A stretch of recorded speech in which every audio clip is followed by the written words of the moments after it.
Pemirsa, beras kemasan 5 kg yang langka membuat sebagian warga beralih membeli beras eceran. Kondisi ini turut meningkatkan penjualan beras eceran di Pasar Sekana, Palembang. Berikut laporannya.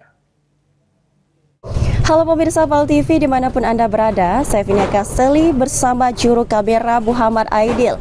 Pemirsa, kami melaporkan langsung dari toko beras, tepatnya berada di Pasar Sekana, Kota Palembang.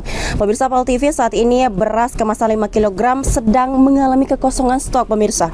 Dan kondisi tersebut tentunya mempengaruhi minat pembeli masyarakat untuk memenuhi kebutuhan sehari-hari.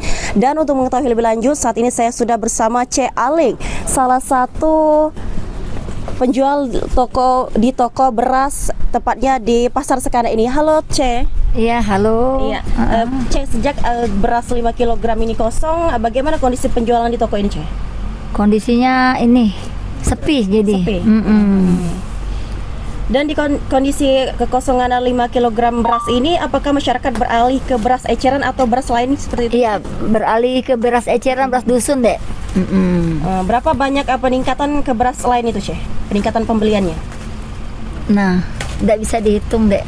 Kira-kira ya biasa 50 kilo per hari, mungkin 100 kilo.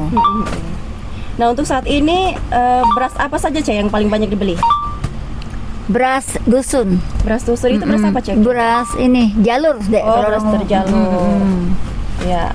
Baik, terima kasih C. Eling. Pemirsa, kekosongan beras kemasan 5 kg ini membuat sebagian masyarakat beralih dengan beras lain, tentunya di beras eceran, pemirsa.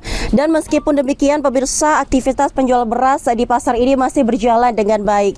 Dan itulah tadi reportase kami. Saya Vina Kasteli bersama juru kamera Muhammad Aidil melaporkan.